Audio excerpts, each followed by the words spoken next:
Hi, welcome. It's Ani for YouTube channel here.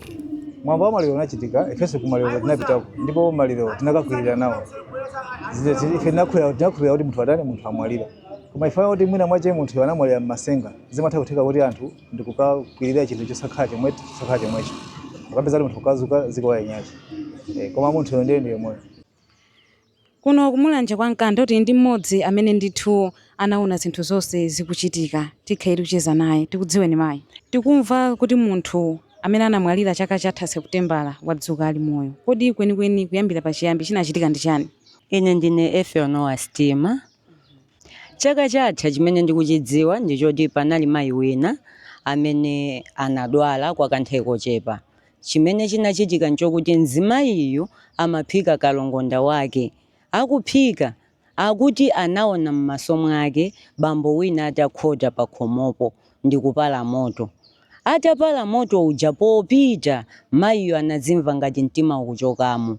M'malo mwake chimene chinachitika anakomoka. Atakomoka anthu anamtengera ku chipatala kumulanje boma. Atafika kumeneku kunapezeka kuti achipatala anati mwatibweresera maliro.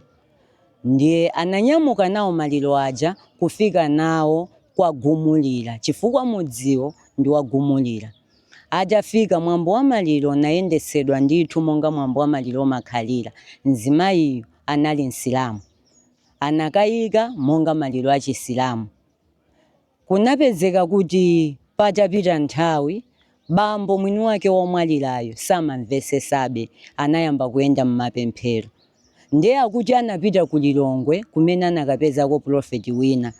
Profeti anamuza zoti bambo musadandaule mkazi wanu tu alipo wasungidwa malo ena ake.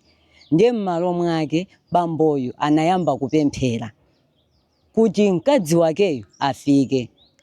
Ndiye wiki yomweyi aja anamulimbikitsa kuti mkazi wanu mu wiki atiene time afika. Ndiye zachitika kuti dzulo ndili chikhalire ndi mmene ndimamva mphekesera kuti munthu uja tokufa uja wadzuka. Zina ndipatsa chidwi ndinazuka nane ndikuthamangirako. Nditafika ndi mmene ndimapeza adi kuti kuli gulu lochuluka koma munthuyu anamusiya munthu imeneyo m'nyumba. Ndiye kunapezeka kuti ndinali ndi chidwibe kuti ndionetsetse ndisangotenga za m'maluwa. Munthawi imene amantulusa mzimayiyo m'nyumba ndinamuona ndi maso anga. Chimene ndinangopanga ndichoti ndinangowauza ena chifukwa panali anthu ena anzati. Ndinauza zoti chonde tandipatsani kanthawi pang'ono ndingomumva mawu. Ndiye mayi uja ndinamfutsa muli bwanji mayi ndipo anandiyankha. Kenaka ndimene ndimati akuti munamwalira. Ndimene amati inetu ndinamwaliradi koma ndinasungidwa anthu sanakayike ine. Ndizima ndipatsa chidwi kuti sanakayike munthuyu chifukwa chani akuti ife timadziwa zoti dongosolo la maliro layenda ndithu. Ndi akuti ayi ndinasungidwa tu ine koma kubafa. Koma kunchosa kwa kubafaku sanafotokoze zoti anamuyendesa bwanji kukafika kumene anali. Koma timamva zoti amagwirako ntchito. Ndi chifukwa choti amagwirako ntchito yolemesa samasamba. Amaoneka mwantundu wina wake mmadziwa munthu akakhala kuti wakhalisa osasamba. Amaoneka ngati wamisala pena pake. Koma anthu chimene anakhulupirira ndicho kuti mzimayiyu anayamba kutchula mayina ana ake. Dzina loyamba anatchula la mwana wake amene anamwaliraso mwanayo. Ndiye atatchula ndi mmene amadzatchula dzina la mwana wina. Mwanayo analoti anamusiya ali bwinobwino ndithu koma munthawiyi amafika aloyembekezera zuloli. Ndi mmene amafunsa kuti iwe kuti okosowa kula mwafika poti ndinoyembekezera. Ndi mmene anthu amati ndizoonadi zinthuzi. Kenaka ndi mmene amafotokoza kuti komanso panali auje. Ndipo anakwanisa mzimayiyo kufotokoza amene anamusambisa mu tsiku limene anamwalirayo. Kuti inetu anandisambisa ndi akuti. Ndipo kunapezeka kuti mayina odi ndi omwewo. Ndi mmene anthu amapanga dongosolo kuti zinthuzi zikuoneka kuti nzasiriyasi. Tatiye ntizifufuze bwino. Ndipo zifufuzidwenso mwantundu wina ndi mmene kumapezeka kuti komanso amafunikira akafike kwa profeti aja chifukwa choti aprofetiwo ananena zoti akafika mumbwereseso kuno. Ndiye anthuwo kunapezeka kuti anatengedwa koma ananyamula ndi anzati ndi kumapita nawo koma sanakafike nawo mmene ndinamvera anakwezesa pa mkando pa stage anthu nkunyamuka nkumapita ku Lilongwe. Moti pano munthuyo ali ku Lilongwe kaye koma tikuyembekezera kuti abwera. Pali anthu ena amakayikira zoti munthuyo si yemweyo komano tsopano chimene chinapangitsano chenicheni kusindikiza kuti munthuyo ndi yemweyo. Anthu amanena zoti wathu anali ndi zilema pakuti ndi pakuti. Ndi amati akamvundukula amapezeka kuti chilemadi chili malo omwewo. Ndiye ndimene amakhulupirira. Koma mwini wake wamkaziyo atamuona anakondwera kopye chifukwa choti anamudzindikira kuti ndi mkazi wake. Moti pano ali wonse apita ku Lilongwe. Ndithudi. Mutamufunsa kuti kumene anali kwamagwira ntchito yanji. Akuti anafotokozera motani. Amalankhula kuti ntchito inali yakumunda. Amagwira ntchito ku famu kumamugwirira ntchito munthu wina. Ndipo mukufotokoza kwake amati ineyo ndachokako koma kwasalaso munthu wina. Munthuyo mamwaliridwe akeso analosadziwika bwino njoka ndimene namuluma ndikumwalira. Ndi ameneyoyo ali komweko ndatulukako ndine ndekha. Eyetu. Mutamufunsa anafotokoza kunena kuti matulukidwe ake anali wotani. Kuchoka kumalo kumene analiko. Pamenepa ndisanalongosolepo bwino chifukwa choti amaoneka kuti ali ndi pressure ndi guluso. Ndiye anangondisiya basi. Ndiye ndimangoziyendera ngati wa misala. Koma ndinazindikira kuno nditafika chapena pake apo chifukwa pali msewu ndithu okulu ndi anayamba kuzindikira kuti uku nkwathu ndi mmene amakhota nkumapempha madzi. Eyetu. Kumene amansungako zimaonetsa kuti ndi pataliko koma anamusiya anachita lilizi monga wa misala chifukwa choti ukoko amapemphera. Ndi akuti pemphero limaso wesantendere. Nuwake amene anamtenga munthuyu ndi m'malo mwake anangomusiya ndi anayamba kuyenda kumene analiko koma sakukudziwa kuti ndikuti ndi mmene amafika dera lako noko. Ndi atafika kuno ndi mmene amazazindikira kuti khangati kwathu ndi ukuku ndi mmene amanyamuka ndi kukhota kumene koko. Ndi mmene amafotokoza kuti inetu musandiope kapena kundikayikira. Ine ndine wakuti ndipo ndinamwalira mu date yakuti. Kufikira pano tsopano ndine ndabwerane koma ndimangosungidwa. Koma anthu zimapasa mantha chifukwa choti skin color inasinthirako. Chifukwa mmene amaonekera si mmene timaonekera anthu fe tikakhala kuti tikusamba. Eyetu ndifotokoze motera. Maonekedwe ake amaoneka ndi mphamvu kapena amaoneka kuti amasungidwa ndi njala kumene analiko. Kumene analiko zimaoneka kuti amasungidwa ndi njala. Kukakhala kudya ndiye kuti amadya patali koma amaoneka ndithu wa njala. Ndi atafika ndi mmene anthu amapanga chiganizo atamva ma details onse ndi mmene amapanga kukayitana amunawo ifo amunawo anali kumunda. Atafika anthu anapita kukatenga nseula ndi kuphika. Koma ekhayo chifukwa choti anthu anali atakondwera kwambiri anakagula mazira nkumphikira koma anadya ndithu monga munthu mmene amadyera. Eyetu. Ine ndi Clive Kichman ndimachokera ndimakhala pachisiro pompa. Koma zilo litamva uthenga wodabwisa umene unatikhuza mu mtima. Tinanyamuka kuno kuthamangira kunyumba kumene kunapezeka munthu amene anatisiyayo. Chifukwa sitikakhulupirira tipafati kakhulupirira tokha. Ndi titafika malo amene anali pakhomo pa munthuyo kulali anthu ambiri ndithu. Koma anthu ambumba anamutenga munthuyo kumusekera mkati kuti anthu ambiri asamuone. Koma ife tinakakamira pompo kuti munthuyo timuone. Koma nkhope yake imaoneka ngati kuti munthuyo be ngati ndi misala. Koma ifayo kuti munthu wakhalisa kwambiri ku dziko la Inyache amaoneka kuti mwina amagwirako ntchito koma sankasamba.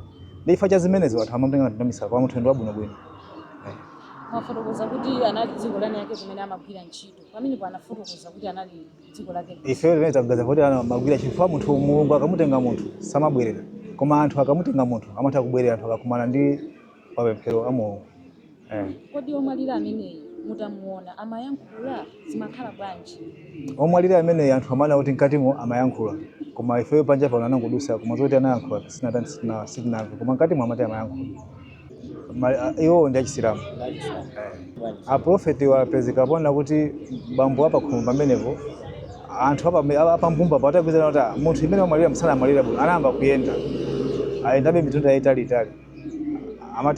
amate sio atabwera kuno titakhala kumachezana kuti ineto akazi wanga anamwalira koma kumwalira kwaje siku nali kofuna Mulungu koma ndikofuna anthu koma ndikaenda anthu onse zote kazi anga azapeze ndiye kubwera kwa mtu amene sikuti fetu khaso okaika tikuona kuti amayi ndi ati ndi omwe koma zina zangati ngakhale kukwanisa angazikwasa kuzifotokoza ndi anthu ambumba apa malo pamene ifena nkhawo tinangopitapo koma munamuona ati live Mboko simutsuko memakaona nkhope. Mudaona njani? Anthu achisilamu munthu ambiri samaona nkhope koma siku limene limakhala kuti ponyamuka mapita kumazoti feta tanyamula chonyamulira maliro kumapita kumanda. Koma zoti anthu apangamo zamasenga tisitikaziwa. Akumumba usitina afusi fana kuti akumbumba anali ngati chizipwirikiriza anthu.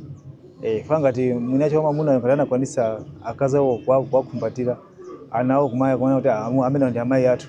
Tena kuti pena pache tiresebe sika khati kana sazopana ntchito. Ndete kudikira pala pafana kuti amayiwo ndi ampumba apita kulilongwe kwa prophet akamabwera kumene kondeti kutenga umbone okukhupira kuti munthuyo ndiye moyo ndi. Toyamba timati tikudziweni kuti dzina lanu ndani? Dzina langa ndine Faison Kaziko. Tinamva kunena kuti kuno kumulanje kwa Nkando Wadzuka munthu amene anamwalira chaka chatha mwezi wa Septembala. Mungatifotokozere kuti zinakhala bwanji? Ndizoona ali munthu anamwalira di September chaka chatha. Papitabe miyezi yochuluka. Kwa mwazulo timamva kuti munthu watani wazuka. Ndipo nathamangira kutani kukaona. Napeza anthu ambiri ali kuti ali kumeneko. Koma feste kumuona ifanale ali nyumba. Chinachitika ndichani kuti munthu amene atisiye pa tsiku limenelo?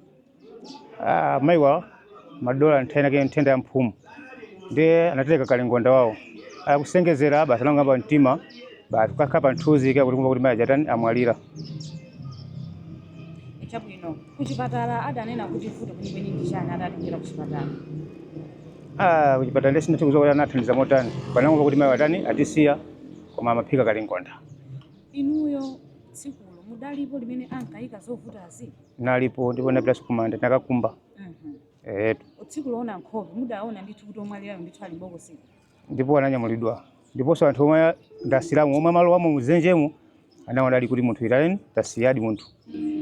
Chitika njokuti mayiwa amaphika kalingonda. Akuphika kalingonda anafika pa kuti akasengezere, anasengezera takala kuchoka pazuwa pa kupita pa nthuzi. Akuti mtima kutani ukunthamanga. Mtima ukunthamanga umoja abe kuti anagwa kukomoka. Wena amadusa msewu odula za manduvi, za kudya za ng'ombe. Anamuyimisa kuti atinyamuleni munthu uyu zipita kuchipatala. Ananyamula kupitana kuti kuchipatala. Afika kuchipatala kuyani kuti amayi watatani amwalira. Kwa ananyamula kutani bwerako. Mama wake mwambona tani unambika wa maliro. Ndipo maliro atantana ananyamula nendo kumanda Adzukulu anakakumba tema sana tukatani kuweka maliro. Nakhala kwatani kumadikirira. Amuna okera kanamba kuzendesa zinthu zija mapemphero. Mapemphero mmoja anawuza kuti amuna natani akazana kuti abwera.